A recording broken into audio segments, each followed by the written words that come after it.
E, gente, voltei. Que nem eu falei, eu deixei os vídeos separados porque senão ia ficar muito grande. E, nossa, gente, eu juro que meu português é melhor que isso. É porque eu acabo falando muito rápido e eu tô percebendo que eu tô cometendo de novo, ó, muitos erros gramaticais. Enfim, me perdoem, tá, gente? Eu juro que eu sou uma pessoa que eu sei falar, tá? É só por causa que eu acabo falando rápido. Eu esqueço de conjugar os verbos, mas enfim. De novo, eu também, de todos esses conteúdos, todas as partes estão juntas, então é o mesmo resumo, aí vocês só descem, vocês vão ver que tá ali Aristóteles, filosofia helenística, enfim. Vamos para Aristóteles agora. Ele nasceu em mais ou menos 385 a.C., na Macedônia, diferente de Sócrates e Platão, que nasceram na Grécia Antiga, mais especificamente em Atenas. O Aristóteles, por mais que ele nasceu na Macedônia, que nem eu comentei antes, ele é considerado um dos 3 maiores filósofos da Grécia Antiga.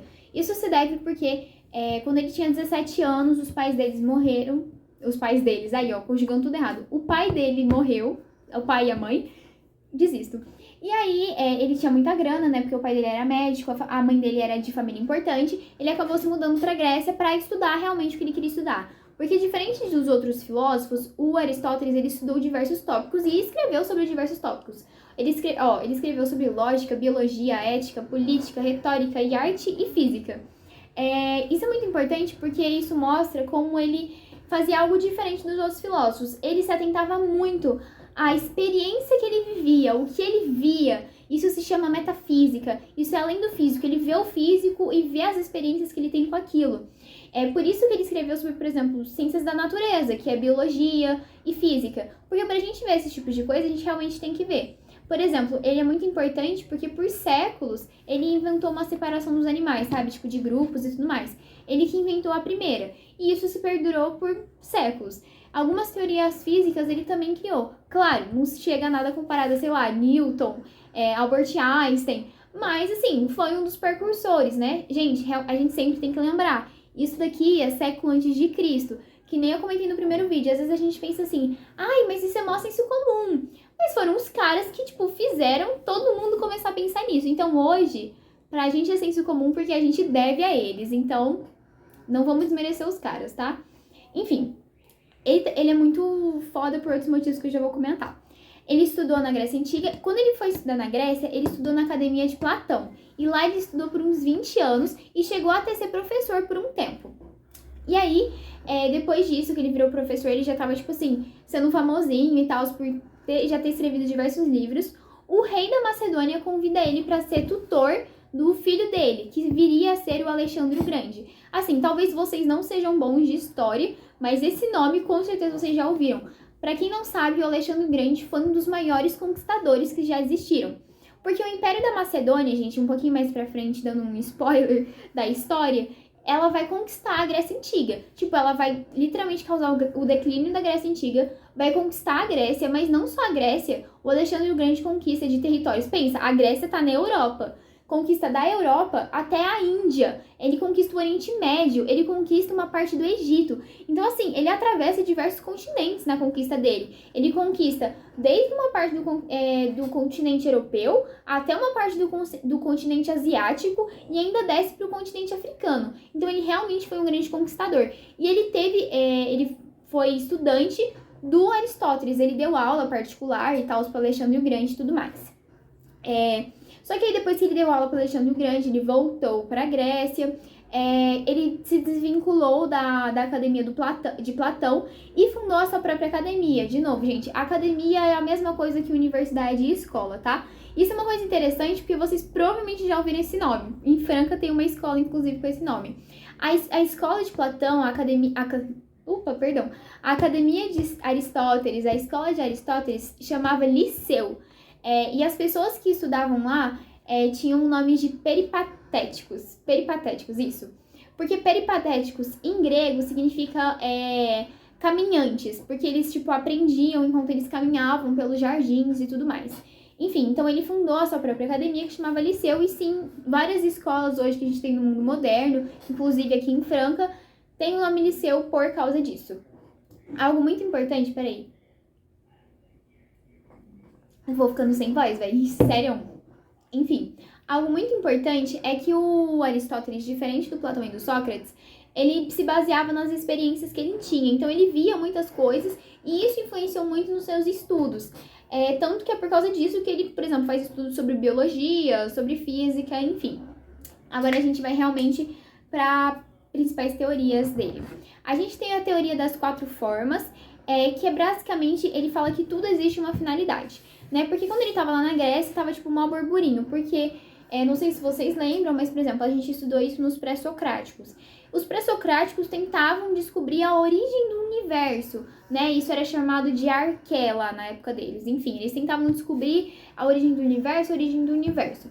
E o Aristóteles, ele pegou um pouco dessa fase, onde todo mundo se questionava, por que isso existe? Por que isso funciona assim? Por que chove? Por que acontecem essas coisas? Gente, a gente tem que entender também que isso aqui é antes de Cristo. A gente tá falando aqui de século 3, 4 antes de Cristo. Assim, cara, realmente você não tinha justificativa pra nada, pra nada. Imagina a agonia das pessoas. Então, o Aristóteles, ele não chega a uma conclusão do porquê da origem das coisas, mas ele fala assim, que tudo que existe no mundo precisa de, obrigatoriamente, 4 causas para existir. A primeira é a causa material, a segunda é a causa formal, a terceira é a causa eficiente e a última, a mais importante, é a causa final, que seria essa finalidade. Aí, toda vez que você quer se deparar e entender por que alguma coisa existe ou por que alguma coisa funciona, você faz as 4 perguntas, que é baseadas nisso, que eu vou pegar aqui. Eu vou usar como exemplo uma casa. Por exemplo, uma pessoa quer descobrir por que uma causa existe, qual que é a função da casa. Aí, a primeira pergunta que ela vai se fazer qual que é a causa material? Do que ela é feita? Uma casa é feita de tijolos, beleza. A segunda é a causa formal, né, que eu comentei. Aí, o que a gente tem que se perguntar? Qual é a forma? Qual que é a forma de uma casa? Ela pode ser quadrada, ela pode ser retângula, em cima o telhado pode ser triangular assim, ou pode ser reto, enfim. A terceira é a causa eficiente, que é o que fez a coisa, qual que é o motor, o que fez aquela casa ser produzida. Por exemplo, o que fez a casa foi uma construção, que teve diversos outros objetos, mas enfim, foi assim que foi feita a casa. E a última, a mais importante, é a causa final. Qual é o objetivo dessa coisa? Qual é a finalidade dela? A finalidade de uma casa é morar nela, é eu ficar protegida, é isso, para isso que serve uma casa. O Aristóteles, ele até usa como exemplo essa questão da finalidade, ele usa uma outra palavra. Por exemplo, se uma espada tivesse uma alma, essa alma seria a finalidade dela. Seria cortar. A finalidade de uma espada é cortar, então a alma dela seria cortar. O Aristóteles, ele tem muito essa ideia de finalidade, ele busca finalidade para tudo, e a gente vai ver isso agora numa das partes mais importantes, que é a Ética de Aristóteles. Que nem eu comentei, ele escreveu sobre diversos pontos. Mas como a gente está em filosofia, a gente vai estudar a ética e a lógica, que são as duas mais importantes. A ética é a mais que a lógica. Eu acho que o Marcão não chegou nem a escrever sobre lógica, mas eu vou comentar porque eu achei muito estranho ele não escrever. Eu acho que talvez eu possa ter deixado de escrever alguma coisa no meu caderno, enfim. A ética de Aristóteles. Primeiro, antes, a gente tem que saber diferenciar moral de ética. Moral é um conjunto de costumes que uma sociedade decide que vai, transmitir isso para as próximas gerações. É um conjunto de costumes que é considerado certo. A ética é diferente. A ética se pergunta se esses costumes estão certos ou errados. Se vocês assistissem Game of Thrones, eu ia dar um exemplo perfeito, mas vocês são péssimos e não assistem. Enfim, eu vou dar um exemplo mais normal. Por exemplo, escravidão. Lá nos tempos antigos, século XV, século XVI, escravidão era algo moralmente certo, porque moralmente a sociedade não vê isso como errado. A sociedade se criou em costumes que escravizar pessoas é certo. Porém, eticamente, por exemplo, a gente já naqueles séculos tinham pessoas que contestavam a escravidão. Para elas, eticamente aquilo era errado. Para elas, aqueles valores não estavam certos. Para elas, aquilo era errado. Então, isso é a diferença de ética e moral. Por exemplo, moralmente no Brasil, comer carne tá ok. Moralmente, você comer carne na Índia tá errado. Carne de vaca, no caso, porque para eles a vaca é um animal sagrado. Só que ao mesmo tempo, moralmente comer carne no Brasil tá certo. Mas, por exemplo, eticamente para um vegano ou vegetariano, comer carne é errado, porque para ele isso fere os valores dele, fere o que ele acredita que é certo. Essa é a diferença de ética e moral, que talvez pode ser, talvez não, eu acredito que pode ser perguntado, que é uma coisa assim que é sempre muito perguntada assim em vestibular e tudo mais. Enfim, e aí agora a gente chega na questão. Por que a gente estuda a ética em Aristóteles? Porque, nem eu falei, para ele tudo tem uma finalidade. E ele vai se perguntar qual que é a finalidade do ser humano e como que a gente busca isso. Para ele, a finalidade do ser humano é sempre buscar a felicidade. Que a gente vai buscar a nossa finalidade, a gente vai chegar na nossa finalidade, na nossa essência, na nossa alma, quando a gente encontrar a felicidade. Só que pra gente encontrar a felicidade, a gente tem que ir atrás da virtude, seguir uma conduta certa, que é meio que é aquela conduta que segue uma justa medida, que é o caminho do meio. Isso é muito falado pelos budistas, porque, por exemplo, e isso inspirou muito os budistas, tá? Enfim, então, isso também se deve ao Império Macedônio, porque quando o Império Macedônio conquista, ele acaba espalhando toda essa cultura grega para a Ásia, para um pouco da África. Por isso que, por exemplo, o budismo se inspirou um pouco nessas ideias de Aristóteles, tá? Enfim, alcançar essa finalidade, que é a felicidade, a gente tem que ir atrás da virtude. Só que para ele, a virtude tem que ser um caminho do meio. Eu já vou chegando nos exemplos, mas enfim, não pode ser nenhum extremo, mas também não pode, tipo assim, você não fazer. Você tem que seguir um caminho mediano, que é você seguir as virtudes, você ser ético, que aí você vai alcançar a sua felicidade. Eu vou dar um exemplo, tá? Para ele, você seguir esse caminho do meio é você evitar os exageros e evitar as carências também. Vou dar uns exemplos agora. Enfim, gente, de novo, abrem um resumo, tá? Que eu deixei na descrição para vocês acompanharem, porque isso tá escrito e fica mais fácil de vocês verem o que eu tô falando, sabe? Acho que fica melhor para vocês entenderem, tá? Então façam isso, por favor, que vai melhorar bastante tudo que vocês estão vendo aqui. Vai ser mais eficiente o que vocês estão vendo, enfim. Por exemplo, a gente tem os valores. Por exemplo, a gente tem o valor da coragem. A gente tem que seguir, a gente tem que ser corajoso. Só que a gente não pode fazer excesso. A gente não pode, porque, por exemplo, se a gente tiver excesso de coragem, a gente tem uma temeridade. Por exemplo, a gente é uma pessoa desenfreada, que não pensa nas consequências, que acha que uma coragem é excessiva. Só que, ao mesmo tempo, eu também não posso ter carência de coragem. Eu não posso ser covarde, porque isso também não tá certo. Então, eu tenho que seguir o caminho do meio. Outro exemplo. O Aristóteles usa o exemplo da liberalidade. Essa liberalidade é mais uma questão de din-din, sabe? De distribuir as coisas, de ter as coisas. Eu tenho que ter minhas coisas, eu tenho que, por exemplo, mostrar as minhas coisas, mas sem exageros. Porque se eu exagero, eu começo a esbanjar as coisas. E se eu também não mostro, não divido com ninguém, eu faço uma carência de liberalidade, eu tenho a avareza. Eu começo, tipo assim, a querer o dos outros e tudo mais. Outro exemplo, que esse aqui eu acho que é muito bom e que ajuda a gente a compreender totalmente, que é o respeito próprio. O respeito próprio, para Aristóteles, é o valor. Quando eu tenho um exagero de respeito próprio, eu tenho a vaidade. Mas também quando eu tenho a carência de respeito próprio, eu tenho a modéstia. Isso é uma questão muito importante, porque pra gente, modéstia é um valor. Mas para Aristóteles, não. Para ele, a modéstia é falta de respeito próprio. Por exemplo, você também não pode ser, totalmente humildão, totalmente assim, você tem que entender o seu valor. Você tem que saber que você é legal, que você é bom no que você faz, que você tem suas qualidades e tudo mais. Mas que você também tem seus defeitos, porque se você se achar totalmente bom, você vai ser vaidoso. Entendeu? Isso que é o caminho do meio, que o Aristóteles fala. Pra ele, quando a gente seguir esse caminho do meio, a gente sempre tá ali, por exemplo, eu não vou ser nem um extremo, nem outro, não vou ser nem muito vaidoso, nem muito modesto, eu não vou esbanjar muito, mas também não vou ser avarezo, eu vou seguir o caminho mediano, que é o que os budistas falam.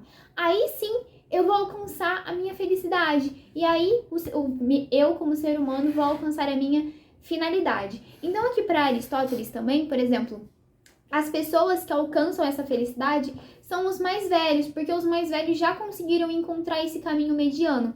Vou dar outro exemplo, por exemplo, um adolescente. Um adolescente, ele não tem uma noção de um caminho mediano. Ele vai se deixar levar pelos vícios que tem. Então, por exemplo, ele vai estar numa festa, ele vai beber muito.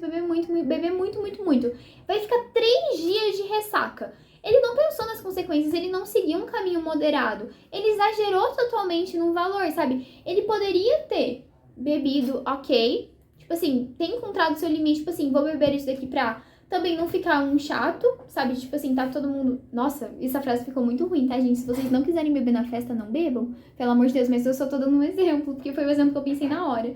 Enfim, ai, gente, ficou muito feio isso que eu falei. Mas, tipo, se você não quiser beber, não ser o chato do rolê, mas também não ser o que vai passar vergonha no rolê. Você tem que encontrar o meio termo. É isso. Isso que é a ética para Aristóteles, né? Porque a ética, resumidamente de novo, é a forma que o ser humano tem que seguir para alcançar a felicidade, né? Que aí tem os valores, porque toda a questão dos valores é uma questão da ética, tá? E por que ele tem que alcançar a felicidade? Porque quando o ser humano alcança a felicidade, ele fez a finalidade dele aqui no mundo, que é ser feliz. É isso. Agora a gente entra em a lógica para Aristóteles. E isso é uma questão importante, tá? Porque isso daqui a gente vê muito... isso é importante para você saber argumentar, para você saber usar em um debate mesmo. Isso é importante para a vida real, tipo, de vocês. Então, isso eu acho uma parte bem legal de estudar. Aqui a questão da lógica, a gente se confunde, tá? A gente acha que lógica é verdade ou mentira, mas não é assim, tá? Por exemplo, eu posso ser lógico e ao mesmo tempo mentiroso, entende? Vocês provavelmente não entenderam, eu vou te explicar com os exemplos que aí vai ficar mais sentido. Mas para Aristóteles, a lógica é um instrumento do nosso raciocínios, minha conjugação péssima. É um instrumento do nosso raciocínio pra gente construir as coisas racionais, pra gente realmente conseguir ter bons argumentos, pra gente conseguir debater, enfim. Para Aristóteles, existem 2 tipos de argumentos, tá? A gente tem o argumento indutivo, que a gente parte de algo particular para depois generalizar. A gente usa isso muito na ciência. Vou dar um exemplo. Por exemplo, ouro conduz a eletricidade, prata conduz a eletricidade, cobre conduz a eletricidade. Logo, todo metal conduz a eletricidade. Vocês viram? Eu primeiro falei de 3 casos particulares. Falei do ouro, da prata e do cobre. Para no final eu generalizar e concluir que todo metal conduz a eletricidade. Isso foi usado assim bem lá no início, quando não existia método científico, para, por exemplo, pela ciência. Tipo, a gente encontrar vários fatos particulares e perceber um padrão e generalizar. O segundo é o argumento dedutivo, que a partir de algo geral, eu vou ir para o particular. Isso a gente usa, por exemplo, na matemática. Por exemplo, todo homem é mortal.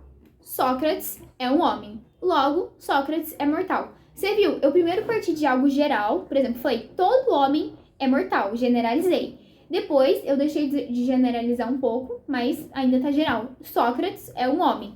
E aí agora eu levei pro particular. Logo, Sócrates é mortal. Enfim, de novo, gente, fiquem com o resumo aberto aí, porque isso tá escrito assim na sequência pra vocês, é melhor pra vocês entenderem o que eu tô falando. E aqui que vai entrar essa questão da lógica que eu falei que vai ser realmente um exemplo. Primeiro eu te mostrei os 2 tipos de argumento e agora você vai ver que você consegue ser lógico e ao mesmo tempo sendo mentiroso. Que é pelo silogismo, que é conseguir deduzir algo novo através de 2 premissas. Então, tipo, eu vou te falar 2 coisas e você vai ver que você vai conseguir deduzir algo novo.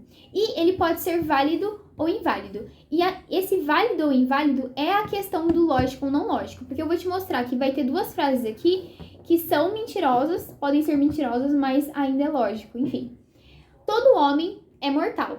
Sócrates... Acabou o tempo limite do vídeo, mas enfim, continuando. É a mesma frase que eu usei antes, tá? Logo, Sócrates é mortal. Essa frase, ela é válida porque ela tem lógica. Porque o que é a lógica? O que eu citei tá fazendo certo, tá correspondendo. Você provavelmente já debateu uma vez e uma pessoa falou assim pra você: mas seu raciocínio não tá sendo lógico porque você tá se contradizendo. Essa é a palavra-chave. Não é ser mentira ou verdade. Provavelmente você já debateu com alguém e você fala, mano, o que esse cara tá falando é mentira. Só que ele tá usando uma certa lógica pra falar aquilo. Entendeu? Por exemplo, aqui, todo homem é mortal, Sócrates é um homem. Logo, Sócrates é mortal. Enfim, isso a gente sabe, tá, é uma verdade, só que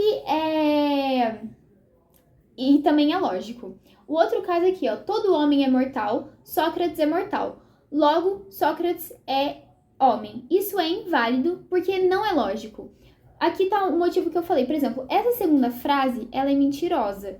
Porque, ó, eu falei, todo homem é mortal. Beleza, todo homem é mortal. Sócrates é mortal. Logo, Sócrates é homem. Isso daqui não é lógico, porque de acordo com as outras duas frases que eu falei, em nenhum momento eu falei que Sócrates é homem.